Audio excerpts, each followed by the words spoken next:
Changes to your lineup tonight, Coach, at all? Same old same, or? Yes.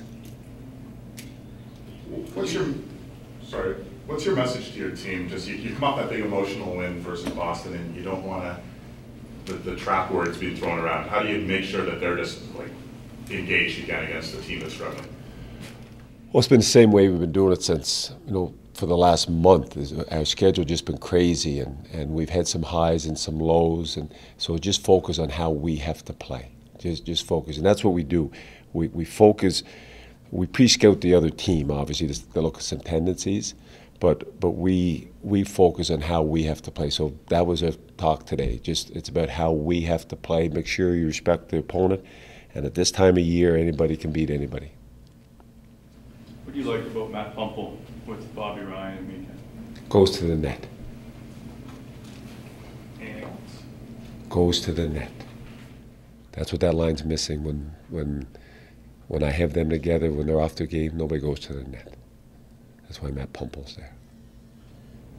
Good to see Clark MacArthur out there on the team? Yes, yeah, it is. Just from a point of view, we know how this whole concussion thing goes, right? Like it's a serious issue, obviously. And when your player has that and he misses an extended period of time, it's always nice to get them back just for what they bring to the team. But it's real nice to see them back because it means their health is on the upswing.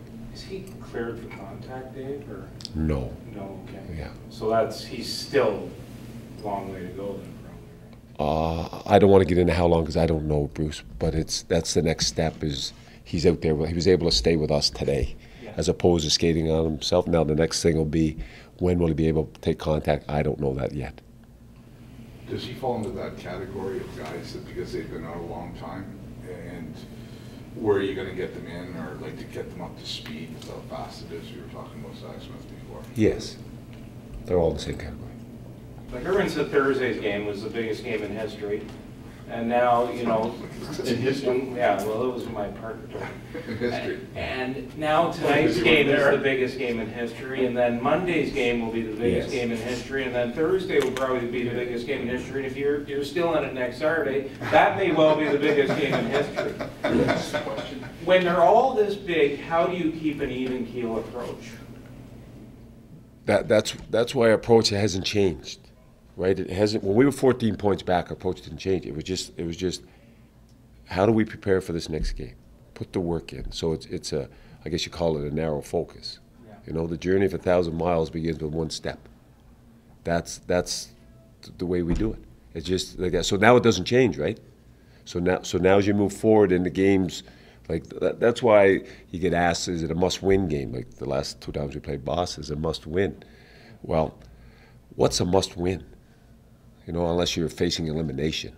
If you needed 2 points to get to the playoffs, then it's a must-win, or it's a Game 7 or elimination game, it's a must-win. But I try to stay away from, because just like you say, it just keeps changing, right?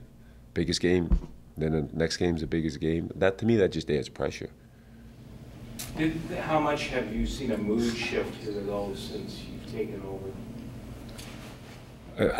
I'm not sure how to put a number on that but it's like, I think it's a trend that's been going on on teams forever, is that once they get that winning and they start to win, there's just that whole confidence, it's more fun, it's a whole shift in the mindset, right?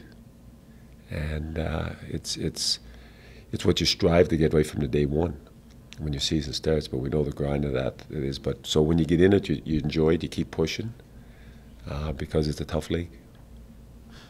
That makes sense. Yeah. Yeah. Don't screw it up. Yeah. Good luck. Thank you.